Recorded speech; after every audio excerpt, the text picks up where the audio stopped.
बड़ी खबर इस वक्त की, अब से कुछ ही देर में नवाज शरीफ के भारत आने पर फैसला आ जाएगा। नवाज शरीफ आज शाम ही फैसला लेंगे। आपको बता दें, इससे पहले पाकिस्तान का विदेश मंत्रालय और नवाज शरीफ की पार्टी दोनों नवाज के भारत जाने के पक्ष में है, लेकिन सूत्रों की माने तो सेना को नवाज शरीफ के भारत दौरे से गुरेज है, जिसकी वजह से फैसला लेने में ये देरी हो रही है। बीते दिन ही सुबह से यह खबर आई कि नवाज शरीफ तो हिंदुस्तान आना चाहते हैं। विपक्ष के नेता, उनकी खुद की पार्टी, विदेश मंत्रालय, वहां पर सभी चाहते हैं कि वो हिंदुस्तान आए और मनोनीत प्रधानमंत्री नरेंद्र मोदी के शपथ ग्रहण समारोह का हिस्सा बने, अन्य सार्क देशों के राष्ट्राध्यक्षों की तरह। लेकिन वहां की सेना को कथित रूप से इस पर आपत्ति है, अड़चन है, और इसी अड़चन की वजह से फैसले में देरी, क्योंकि आज सुबह की बैठक के बाद बताया जा रहा था कि फैसला ले लिया जाएगा, औपचारिक रूप से उस फैसले का ऐलान भी हो जाएगा। लेकिन अब देरी हुई और अब माना जा रहा है कि कुछ ही देर में नवाज शरीफ के हिंदुस्तान आने या फिर ना आने पर कोई फैसला सामने आ सकता है।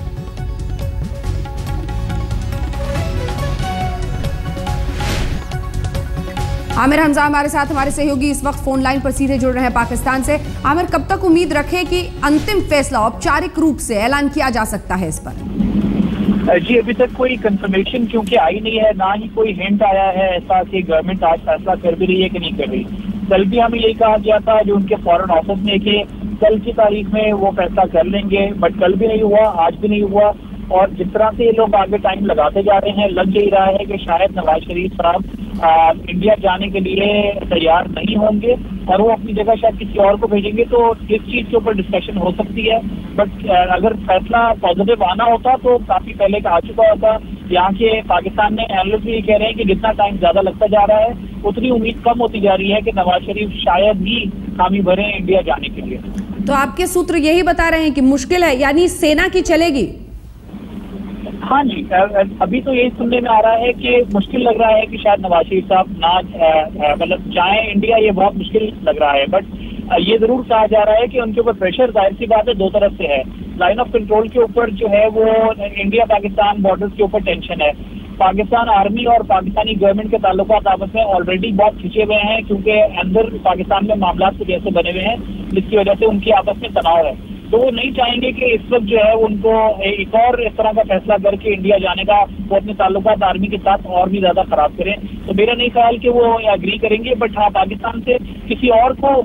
नॉमिनेट जरूर कर देंगे कि वो पाकिस्तान के बिहाफ पे वहाँ इंडिया जाए और जाके पार्टिसिपेट करे ड्यूरिंग सेरेमनी। साफ कुछ पता है क्या हमजा, कितनी देर में हाँ या ना का फैसला आ सकता है?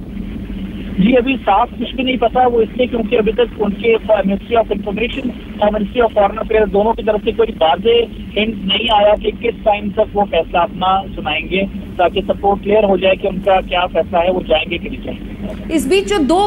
मत वहां बनते दिख रहे हैं वो बहुत महत्वपूर्ण है, क्योंकि आमिर लगातार एक लोकतंत्र में एक अलग दौर से पाकिस्तान गुजर रहा है, लेकिन इस बार एक बार फिर से नवाज शरीफ का ये कहना कि वो जाना चाहते हैं, फिर उनके विपक्ष के नेता का कहना, फिर विदेश मंत्रालय की तरफ से हामी, जो तमाम अखबारों के जरिए खबरें वहां से आ रही हैं। इस बीच अगर सेना की चलती है तो एक बार फिर से ये साबित हो जाएगा कि लोकतंत्र कितना भी वहां पर मजबूत रहे, लेकिन सेना के ही हाथ में डोर है। देखिए, ये तो पाकिस्तान की तारीख अभी इसकी गवाह है कि पाकिस्तान की पॉलिटिकल ग्राउंड के ऊपर भी भागदौड़ जो है वो पीछे फौज की हिमायत के बगैर चल ही नहीं सकती, ना ही फौज की मर्जी के बगैर या उसके मर्जी के खिलाफ जाके हुकूमत कोई फैसला कर सकती है। और इस वक्त भी यही चीज अड़ी हुई है पाकिस्तानी हुकूमत की कि शायद वो चाह रहे हैं जाना, बट उनके सामने इस तरह के कुछ इश्यूज पड़े हुए हैं जिसके अंदर फौज के साथ उनका तनाव बढ़ जाएगा अगर वो चले गए तो इसी वजह से वो फंस गए हैं कि वो जाना भी उनके लिए बहुत इंपॉर्टेंट है कि वो जाएंगे तो पाकिस्तान इंडिया रिलेशनशिप के ऊपर बात बढ़ेगी, और नहीं जाना भी जरूरी है क्योंकि फौज इसके हक में नहीं है मेरे ख्याल में, क्योंकि जो है वो नहीं चाहते कि इंडिया पाकिस्तान बिल्कुल यानी आमिर हमजा, फौज ही अंतिम फैसला लेते हुए अगर दिखाई देती है तो एक बार फिर से ये साबित हो जाएगा कि जिस शराफत की बात हो रही है वो दिखाई नहीं देती जमीन पर। 3 तस्वीरें हम आपको दिखा रहे हैं, पार्टी से ग्रीन सिग्नल, इस बीच नवाज के फैसले का इंतजार है और इधर विदेश मंत्रालय से भी हरी झंडी है, लेकिन नवाज शरीफ का नहीं पहुंचना ये बताता है अगर अंतिम फैसला इस तरह का आता है कि सेना की वहां पर चल रही है, क्योंकि अड़चन अब सेना ही है जो तस्वीर आ रही है। हालांकि अभी तक फैसला नहीं आया है, औपचारिक रूप से नहीं आया है, इसका इंतजार है। माना जा रहा था कि 5:30 बजे के आसपास कोई अंतिम फैसला इस पर सुनाया जा सकता है औपचारिक रूप से, लेकिन अभी इंतजार है और तस्वीर साफ नहीं है। सीधे रुख करते हैं, रीमा पराशर हमारे साथ, हमारी सहयोगी गुजरात भवन के बाहर से इसी खबर पर जुड़ रही हैं। रीमा, सबकी नजरें इस वक्त अटकी हुई हैं कि क्या अन्य सार्क देशों के जो राष्ट्राध्यक्ष हैं वो पहुंचते हैं, लेकिन नवाज शरीफ पहुंचते हैं नहीं, लेकिन सस्पेंस बरकरार रहने की आशंका दिखाई दे रही है अभी। बिल्कुल अंदर देखिए, अभी तक सस्पेंस बरकरार है और नरेंद्र मोदी ने जो मास्टर स्ट्रोक खेला था, ऐसा लग रहा है कि उन्होंने जो सोची समझी रणनीति अपनाई थी उसी का नतीजा दिख रहा है। एक तरफ नवाज शरीफ को वो असमंजस में भी डाल सकते थे, क्योंकि साफ तौर पर दिखाई दे रहा है कि शरीफ आना चाहते हैं भारत, वो चाहते हैं कि पहल की जिस तरह से भारत ने उन्हें बुलाकर की है उसका वो जवाब उसी तरह से सकारात्मक दे। ऑपोजिशन लीडर चाह रहे हैं, उनकी पार्टी चाह रही है, लेकिन सेना नहीं चाह रही। और जिस तरह से अब खबरें आ रही है कि हो सकता है वो ना आए, जैसा कि अभी पाकिस्तान से खबर आई थी, तो जाहिर तौर पर ये भारत की तरफ से दिखाने और खासकर मोदी की तरफ से दिखाने की कोशिश थी कि भले ही बीजेपी ने पूरे चुनाव प्रचार के दौरान पाकिस्तान पर हमले बोले हो, लेकिन अब जब सत्ता में आ रही है भाजपा तो वो पहल चाहती है, सकारात्मक पहल चाहती है और टॉक्स के लिए भी तैयार है। तो ये जो पूरा एक क्रम हमने देखा, नरेंद्र मोदी ने जिस तरह से सार्क देशों को निमंत्रण दिया, खास करके पाकिस्तान उसमें शामिल है, तो जाहिर तौर पर एक तरीके से पोल खोलने की हम इसे कह सकते हैं रणनीति, जिसमें पाकिस्तान फंसता हुआ दिखाई दे रहा है।